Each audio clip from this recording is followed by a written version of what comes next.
O plano de Israel era criar um reino único sobre a terra, somente um povo e língua, e para isso ele se utiliza de Nimrod, bisneto de Noé, tido como homem poderoso sobre a terra. E Cuxi gerou a Nimrod, e este começou a ser poderoso na terra. E este foi poderoso caçador diante da face do Senhor, por isso se diz, como Nimrod, poderoso caçador diante do Senhor.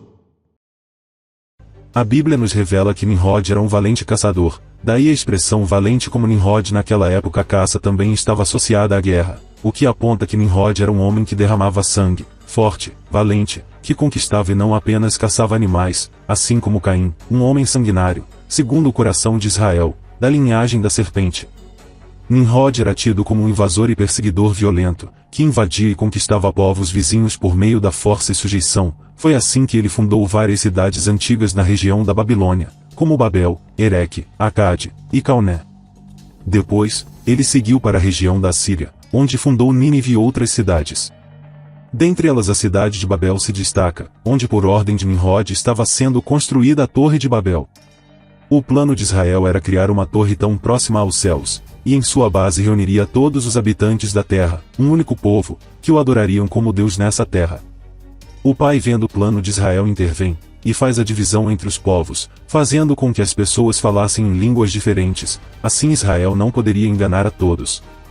O Pai separou os povos na Torre de Babel, a fim de dificultar aos caídos enganar a humanidade, já que estando em um único local e falando a mesma língua as pessoas seriam facilmente enganadas por eles, mas separadas por toda a terra seria difícil para eles, já que os caídos não possuem onisciência nem onipresença, e estando espalhados pelo mundo dificultaria muito a eles de enganar a todos.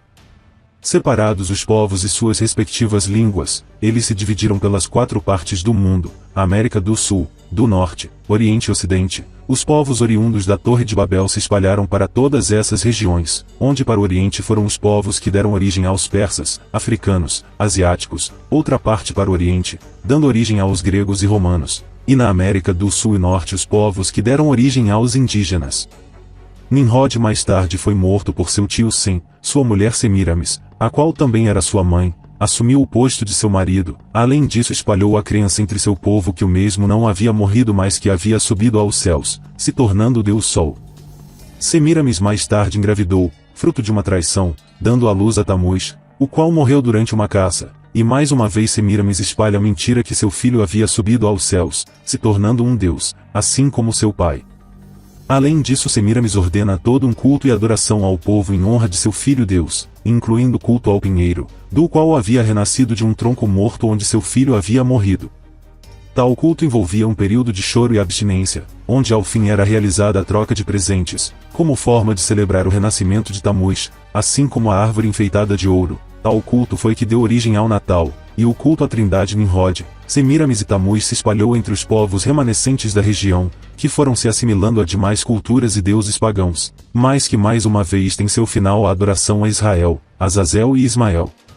Os caídos foram os responsáveis por estabelecerem cultos, ordenanças, bem como estabelecerem homens perversos como reis e conquistadores, os quais eram usados por eles para subjugar e dominar os povos. Por isso que tais homens como Nimrod e demais reis da antiguidade eram tidos como homens poderosos, heróis, guerreiros e até como deuses, pois os caídos os utilizavam para dominar as nações e portanto, tais homens deveriam ser temidos e adorados pelo povo.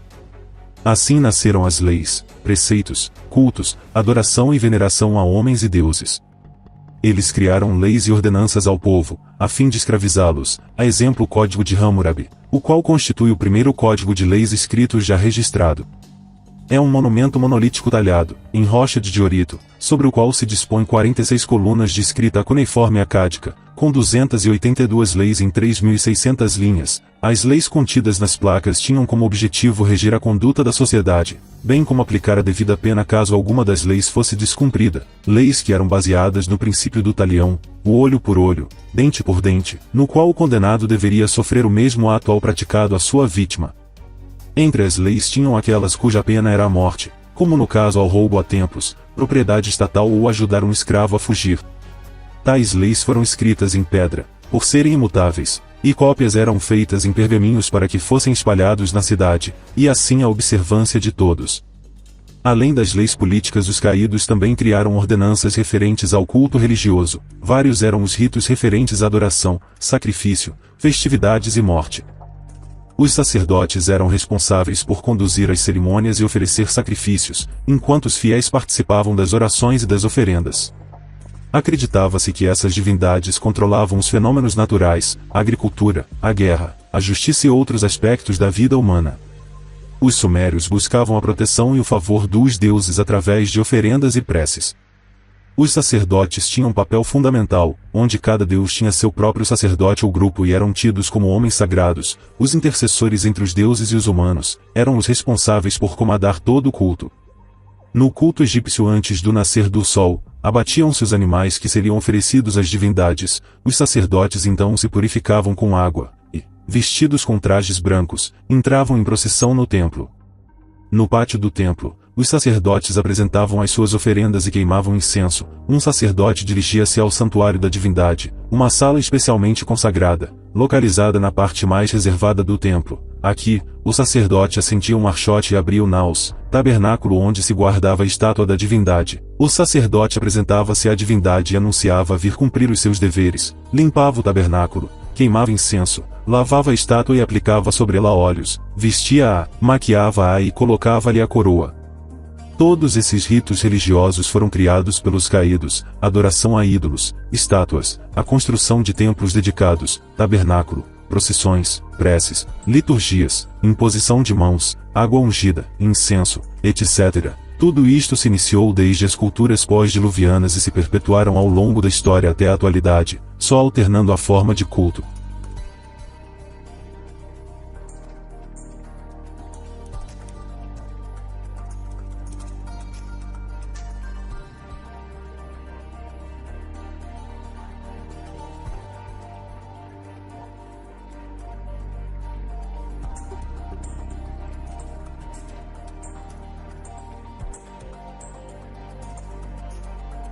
Em culturas onde se imolavam vítimas humanas como a Azteca, os ritos eram praticados em templos de formato piramidal, onde as vítimas eram sacrificadas em altares. Para os aztecas, tal prática era uma forma de alimentar os deuses, bem como aplacar a fúria dos mesmos. Os caídos têm total desprezo pelo ser humano, já que o Pai o criou para habitar suas antigas moradas no reino, e por tal motivo eles fazem de tudo para corromper e destruir a humanidade. Por isso exigiam sacrifícios, uma forma de zombar da criação do Pai, de matar o ser humano em honra a eles, além, é claro, do sacrifício representar a morte do Messias, assim que ele viesse a esse mundo. Israel o usava para ameaçar o Messias. Por tal motivo os sacrifícios eram realizados em locais altos, à vista de todos. A religião foi a maior arma de engano que criaram para corromper a humanidade. Por meio dela as pessoas sacrificavam, cultuavam estátuas, astros, animais, e cometiam todo tipo de abominação em honra a seus deuses, pois estes infligiam medo às mesmas, até mesmo depois da morte.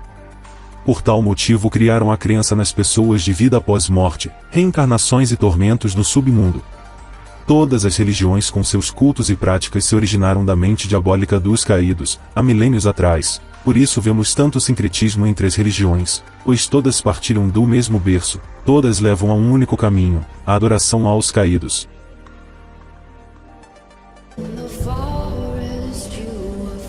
I've been called many things over many lifetimes. Ra, Krishna, Yahweh.